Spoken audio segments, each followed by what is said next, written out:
When I say no power no be powder. When can I go to watch ya? I carry power like a bulldozer. Power no be powder. Just when I commercial and then mother square, amen. And this OG, I don't know. My name is Prophet. I carry power. What watch you go go. Away, my country people, it don't happen again. It don't bust. It don't scatter. No be sumo no, no be sumo matter. My people, make una gather here, come listen to this one. Make una carry una joko. No be sumo thing. Na this man of God preach. Make una come here. Make una come hear this one. This one really clear. He clear well. I know say God there, but I don't know who make the Bible. But men I can't watch this man of God where he for the preach. I know say this man na pastor, na man of God. Make una come hear this one. Not be small matter. This one is heavy for my mouth. Make una watch the video. May not come be say I too talk for inside. It was written by a white man. Ogidre. Nkwo na ha se kwulem. Ihe na-egbu nwa eziokwu. Nkwu ale na ha abamok. He ememene meeting ememe aha m na akwụ. Si Yawa and Satanist. Ịkọtọcha anyị ga-abịa here.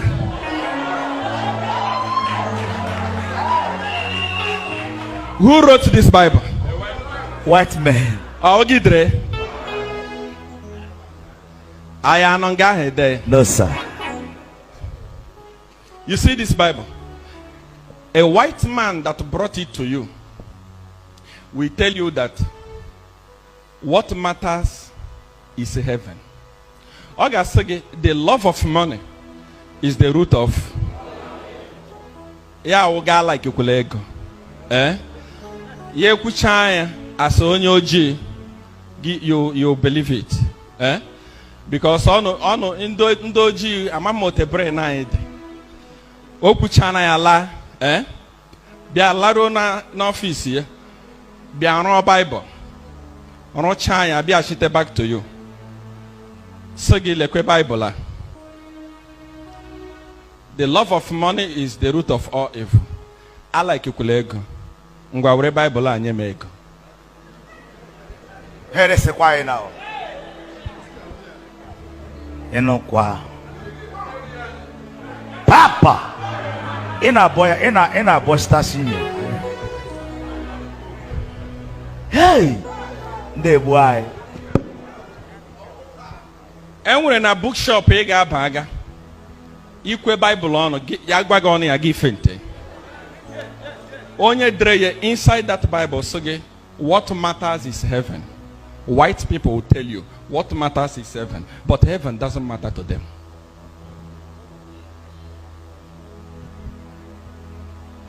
It's people like you that don't read history, man history. The way the Bible came to us in the first place, you must understand it. This Bible that you see here, this one that we have today, is not complete.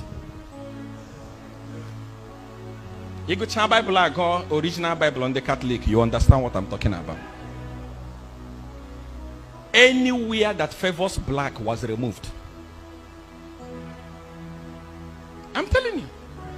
Any place a black man was favored, a dog appear.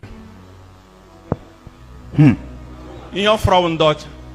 That is why you in a horror today, in the dream, on your chabia, wow.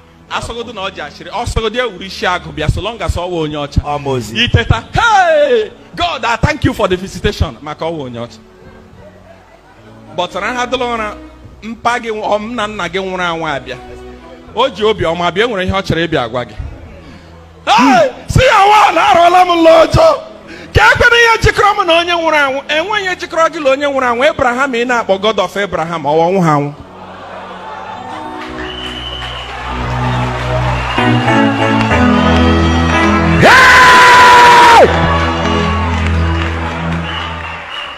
Took me word.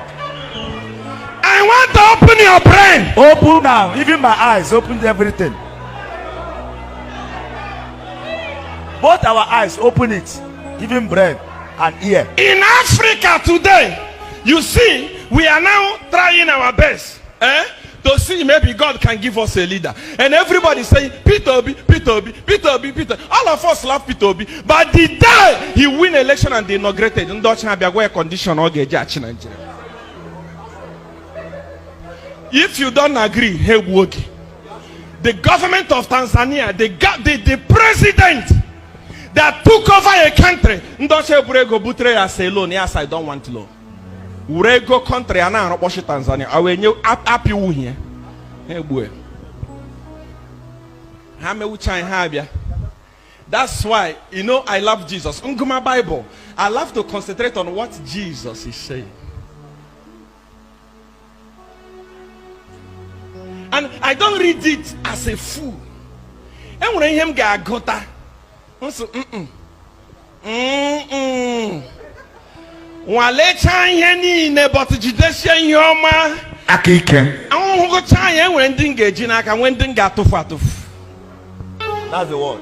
Who told you that being a poor is the will of God for you? Not to go dala. See, you have been made to believe that being poor is the will of God for you. It's not the will of God for you. How can us in Africa here, preachers are saying that it will be easy for a camel to pass through the nail, the needle, eye of the needle, that it will be easy than a rich man to go to heaven. But they are rich. What are you talking about, please? Do you know that you enjoy serving God more when you are blessed? Anytime you go to a church and the pastor now gwage that it will be difficult for him, it will be easy for a camel head to pass through the needle than a rich person. Natasha Omoto Nina.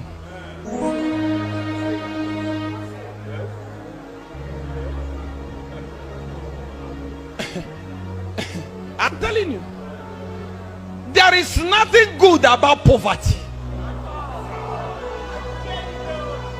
The Bible says that God delights in the prosperity of his servants.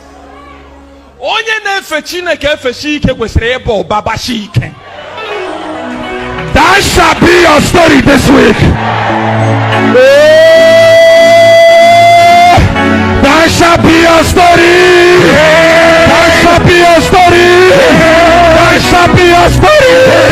That shall be your story. Igbo ba mamman. Ona nugo ka nwana anyị nwoke si wee gboo ihe wu n'eli. Eziokwu bụkwa n'ofu. Mgbe obodo ọbụla mewuri ka eziokwu dị bụ ọmọ ịtọ ma ịnọ, obodo ahụ na-ata afụfụ. Eziokwu bụ ofu. Ihe niile nwanne anyị nwoke kwuo keta kwefuru nwụrụ ka akụrụ mmiri. Mana gị nwe macha na Bible lab slavery book from the people who your 48 million ancestors maka na agụ ya. Ị ka need kwere ka gbaziri go. Asimeke kero wa goziela anyị nwanne anyị nwoke. Ma nyere ya aka ka ọ mara na ihe ọ ka na-agụ bụ Bible n'okwu asị. O ji ọnụ ya gwụ na nne ya na nna ya dọghọ die. Nọ ihe a mere Africa ji dị pọta. Mee na Africa mụrụ ka esalụ microphone o ji kwuo. Mere onye ojii ji nọrọ in prison everywhere in the world. Mere onye ojii ji agụcha akwụkwọ nweta họrọ gụwa Bible ka o nweta ọrụ. Bible is the key of poverty in Africa. Onye mara eziokwu mee okwu ya ka ọ dị true. Tụọ nwanne anyị nwoke a ma eziokwu wesi o were Bible ahụ mụọ ya ọkụ. Ọ gbaa ya ọkụ kpamkpam. Tụọ nsị gba nke m ọkụ. Ọ na-asị na power no be powder. Onwe nke na-egosi watch ya. I carry power like a bulldozer. Power no be powder. Just when I commercial and them mother ask ya, amen. And this OG, I don't know. My name is Prophet. I carry power. What watch? Oh, go. So thank you, brother. I will also like to contact this pastor. Send me. I want to speak with him. I encourage him more. This is the type of people I chọn. I hate to for Bible ha Jpac. Onwe community onye abịara gwo okwu Chineke oziọma ọdịnala n'ezi. Obodo anyị. This man in 2 years, I convert the whole Imo state. Abia. You're near one state, near three. Because we are not that go why with evidence. Come on, okay, for chan. Koopota eba hono. Okay, I mara na ya aba agwo. Here galibu is elon ko ya letag. Ya malage mwana. Onwe eji number biko. Send me. I want to call him, appreciate him, and also educate him more to stand on the truth. Be proud of whom you are. Be proud of Chukwu, whom our ancestors have known before the white man came. Wagi na onye ọcha bụ Chigi. Onye amụtara onye nzọpụta ụwa bụ onye ọcha. Mama onye amụtara onye nzọpụta ụwa onye ọcha. Papa onye nzọpụta ụwa onye ọcha. Ndị angel niile onye ọcha. Moses ya niile onye ọcha. Then Satan onye ojii. Satan na-acha black abụrụ onye ojii. Esie ya n'akwụkwọ onye ọcha azọ dị ọkpa si na angel. Ijegori ya kowe na be gị. Ị na-ekiri ebe onye ọcha zodoro kọlọ gị ọkpa. Isi na Satan. Dịka nwa na isi ikwu. Ife onye ọcha na nlọ, ịmakọ ya. Ife onye ojii na nlọ, ịgbakafụ. Nna gị, ịma na ọbara ya ka iji dị ndụ. Tete n'ụla ndị ojii.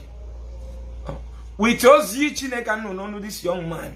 Anyị Igbo ka ya dị free. Ọ bụ na ụdị mmadụ aka ya arụ, obere oge ọ ya batachafu. Ọ fọrọ ya obere oge. Obere oge, he will come back full and join this movement. God alone. Share the video. My people, sure una don't watch the video. No be small thing, no be small matter. The one will make me laugh for inside this video. No be small thing, una know the man now, aka Mathias Ezeaku. No be small thing, as he do in this church. He carry power, power not be powder. Power not be this one. Una understand me? I not measure level because he not measure person level. I beg go make una not use laugh take finish person for this social media. No be small thing, social media wahala. But honestly, what did this man of God teach? What did he preach? My people, make una leave on the comment section whether truly this man of God really dey right for wetin he dey talk or he not dey right. Make una leave am. Wetin he talk concerning who made the Bible, who write the Bible, you know, all those kind thing. Now here now I want for leave una. Thank you guys for watching, and I so much appreciate you. Oh, ciao ciao everyone. Bye bye guys. Share.